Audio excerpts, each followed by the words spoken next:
तो बच्चों, जैसा कि आप जानते हैं, मैं आपके साथ एक्सरसाइज 10.3 का डिस्कशन कर रहा था और मैंने आपको कहा था कि भाई अभी हम लोग इसके आगे जो पेंडिंग क्वेश्चन है उनको कंप्लीट करेंगे। तो वो कंटिन्यूएशन हम आगे कंटिन्यू करते हैं और ये स्क्रीन मैं आपके साथ शेयर कर रहा हूँ। और स्क्रीन शेयर आपके साथ अब हो चुकी है और फाइनली हम लोग इस क्वेश्चन को स्टार्ट करते हैं। तो बच्चों, सबसे पहले आपके पास अभी मैंने क्वेश्चन दिया कि भाई in the triangle ABC with vertices 2,3, 4,-1, 1,2, find the equation and the length of altitude from the vertex ए। बच्चों, मैं आपको सही बात बताऊं, ये वैसे तो क्वेश्चन जो है, जिन बच्चों ने अगर सही ढंग से आईसीएससी बोर्ड में इक्वेशन ऑफ अ लाइन या सब आईसीएससी बोर्ड के चैप्टर है ये सब लगाए होंगे तो वो लोग क्वेश्चन कर लेंगे। क्योंकि मैंने बताया ना कि डायग्राम बनाओ, डायग्राम बना के सोचो वो कर क्या रहा है, क्या बोलना चाहता है।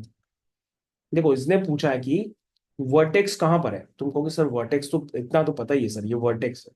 वर्टेक्स से सामने वाली साइड पे वो क्या डलवा रहा है तुमसे, परपेंडिकुलर डलवा रहा है, तो तुमने परपेंडिकुलर डाल दिया। कह रहा find the equation and length of altitude. Altitude का मतलब होता है वर्टेक्स से सामने वाली साइड पे डाला गया परपेंडिकुलर। मीडियन का मतलब होता है वर्टेक्स से सामने वाली साइड के मिड पॉइंट ज्वाइन करने वाली लाइन को मीडियन कहते हैं। लेकिन ये एल्टीट्यूड पूछ रहा है तो मतलब परपेंडिकुलर। कहां से डाला गया है? ए से डाला गया है। तो इसकी आपको बच्चों लेंथ बतानी है इस लाइन की, एज वेल एज इस लाइन की इक्वेशन भी बतानी है। तो बच्चों, आपके पास बहुत सारे मेथड है इसको करने के लिए, हम तो समझ नहीं पा रहे कौन से मेथड से आपको करके दें। तुम एक काम करो, तुम सबसे पहले कहोगे सर कि सर इसकी इक्वेशन अगर निकालनी है तो सर ये पॉइंट निकालना पड़ेगा। हमने कहा हाँ, ये पॉइंट तो फिर पता होना चाहिए। तो फिर इस कंसेप्ट से सर कर लेते हैं ना, जो आपने सिखाया था फुट ऑफ परपेंडिकुलर वाला, सर उससे हो जाएगा। देखो भाई, एक मेथड तो ये हो गया कि दो पॉइंट से पास करने वाली लाइन की इक्वेशन निकाल लो बी और सी से। इक्वेशन आ गई, और इक्वेशन के बाद वर्टेक्स से आपने एक फिक्स पॉइंट से क्या ड्रॉप किया, परपेंडिकुलर ड्रॉप किया। तो जो परपेंडिकुलर लेंथ वाला फॉर्मूला बताया था ना, फॉर्मूला लगा दो इस इक्वेशन के रिस्पेक्ट में, तो डायरेक्ट आपके पास लेंथ ऑफ परपेंडिकुलर आ जाएगा, ax1 + by1 वाला। एक तो मेथड ये हो गया। तो लेकिन इसने लेंथ ऑफ परपेंडिकुलर के साथ साथ इक्वेशन भी पूछी है। तो इक्वेशन बच्चों तभी आ सकती है जब आपके पास ये पॉइंट पता हो। लेकिन कहोगे नहीं सर, इक्वेशन तो तब भी आ सकती है कि दो पॉइंट्स पता हो। और सर इक्वेशन तब भी आ सकती है जब ये पॉइंट एक फिक्स पॉइंट पता हो और इसका स्लोप पता हो। तो सर दो मेथड हो सकते हैं। और सर स्लोप भी पता लगा सकते हैं, क्योंकि सर ये लाइन और ये लाइन क्या है, परपेंडिकुलर है, तो इनके स्लोप का भी प्रोडक्ट क्या होगा, -1 होगा। तो मैंने कहा था ना कि भाई मेथड खूब सारे हैं। अब ये प्रेफर्ड करो कौन से मेथड से तुम कर सकते हो। तो तुम कहोगे सर हम एक बताएं कि आप पहले बीसी लाइन की इक्वेशन सर निकाल ही लो। हमने कहा ठीक है सर, इक्वेशन ऑफ बीसी पहले निकाल लेते हैं। बताओ, इक्वेशन ऑफ लाइन बीसी, दो पॉइंट से पास करने वाली लाइन। हमने कहा स्लोप की तो नीड पड़ेगी ना, तो स्लोप यहीं पे निकाल लो। y2 - y1, ठीक है, ये समझते हो ना।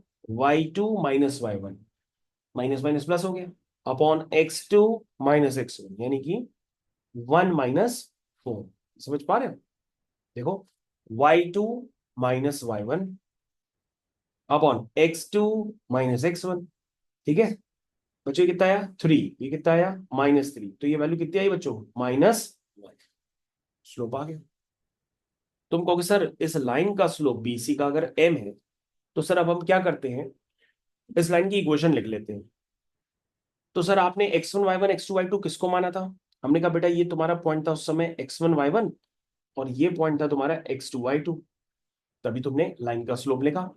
तुमने स्लोप ही निकाल दिया, स्लोप निकाल दिया तो लाइन की इक्वेशन ऐसे भी लिख सकते हो, y - y1 = m times x - x1। लिख सकते हो ना। तो बच्चों y1 कितना है, -1, तो माइनस माइनस कितना हो गया, +1, ठीक है, is equal to m times m कितना है, -1, ठीक है। y - y1 = m times x - x1। तो बच्चों कितना हुआ, x - x1। x1 बच्चों कितना है, 4 है। जरा ये बात ध्यान दीजिएगा, y - y1 = m times x - x1। यहां तक समझ में आ गया को भाई? तो कहोगे सर लाइन की इक्वेशन तो आई गई, फिर तो सर सब सब हो जाएगा। आपने कहा ठीक है, लाइन की इक्वेशन को पहले लाइन के फॉर्म में लिखो। लाइन के फॉर्म में मतलब ax + by + c = 0 के फॉर्म में। x + y +1 - 4 is equal to 0। तो सर ये लाइन की इक्वेशन आई x + y - 3 is equal to 0। तो सर देखो ना, ये लाइन की इक्वेशन तो आपने निकाल ही ली। सर लाइन की इक्वेशन आ गई तो फिर वो काम ही नहीं बचा ना, क्योंकि सर हम तो लेंथ ऑफ परपेंडिकुलर डायरेक्ट निकाल देंगे, क्योंकि हमको इस लाइन की इक्वेशन पता है। क्या है लाइन की equation? x + y - 3 is equal to 0। लिखो बेटा L। कैसे लिखोगे? मॉड के अंदर क्या बताया था कि इस लाइन में डायरेक्टली ये पॉइंट पहले सेटिस्फाई करा देते हैं। कराओ। तो 2 + 3 - 3 का mod whole divide √of x के कोफिशिएंट और y के कोफिशिएंट का स्क्वायर, यानी 1² + 1², है ना। तो बच्चे कितना हो गया? 2 का मॉड तो 2 हो गया, नीचे आ गया √2। तो बच्चों ऊपर वाले, ये आंसर आ गया, ऊपर वाले 2 को आप लिख देना √2 × √2, नीचे √2 है, तो आंसर कितना आ जाएगा? √2। तो बच्चों एक आंसर तो आपका आ गया, विच इज √2। बोलो भाई, समझ में? लेंथ ऑफ परपेंडिकुलर तो आ गई वर्टेक्स। अब क्या निकालना है? कहोगे सर निकालनी थी इस, मान लो ये सर पॉइंट है P, सर इस AP पॉइंट की इक्वेशन निकालनी है, AP लाइन की इक्वेशन। तो हमने कहा बहुत आसान है। इस लाइन का स्लोप BC का क्या था? -1। तो इसका क्या होगा? ये परपेंडिकुलर है, 1 हो जाएगा, क्योंकि M1 M2 बराबर -1 होता है। तो अब सर इक्वेशन ऑफ AP भी आ जाएगी, यानी कि इक्वेशन ऑफ एल्टीट्यूड भी आ जाएगा। आ जाएगा ना?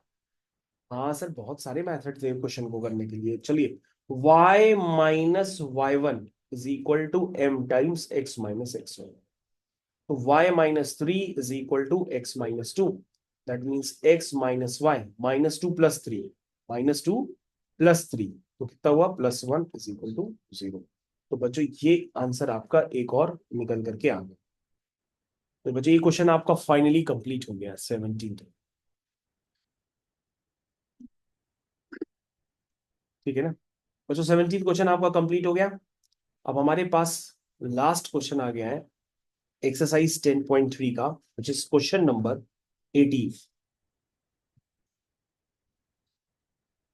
अरे क्वेश्चन नंबर 18 बच्चों ये पहले ही से कॉपी है, इसको कंप्लीट कर लेते हैं।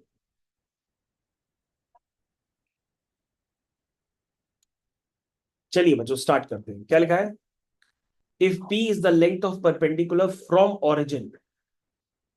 चलिए भाई, P is a length of perpendicular from origin to a line.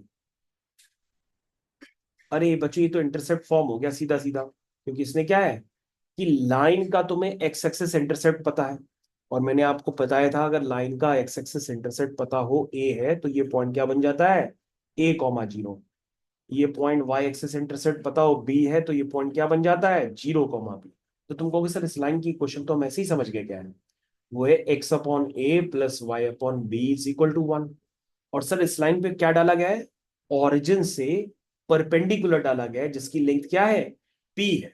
तो कह रहा है ये प्रूफ करो, ये जो रिलेशन इसने दिया है। तो कहोगे सर ये तो हो जाएगा। हम क्या करते हैं, यहां पर फिक्स पॉइंट है ओरिजिन, और फिक्स लाइन सर ये है।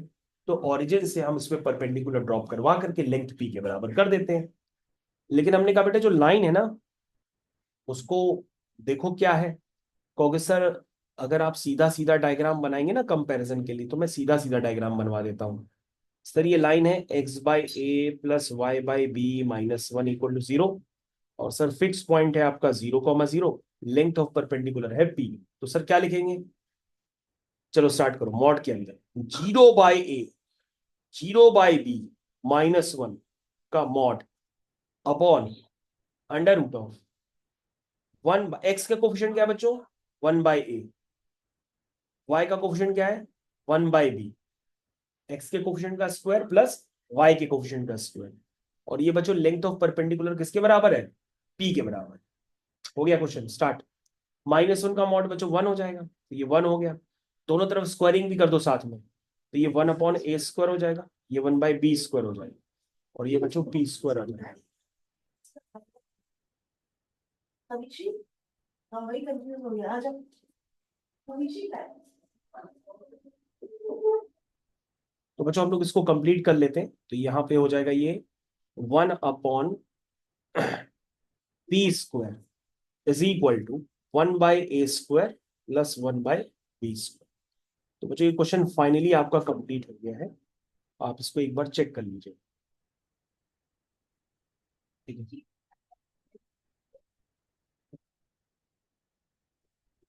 तो यहां से बच्चों, यहां से क्वेश्चन ये कंप्लीट हो गया है।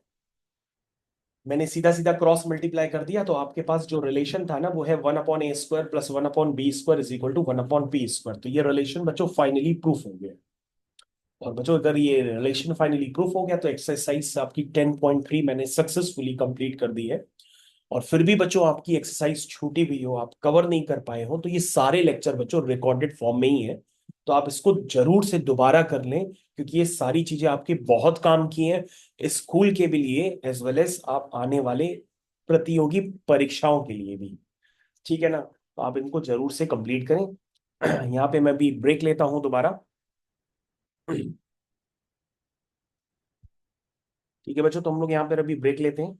एक बार फिर से आप दोनों दोबारा क्वेश्चन करिए, फिर आगे कंटिन्यू करते हैं। Thank you.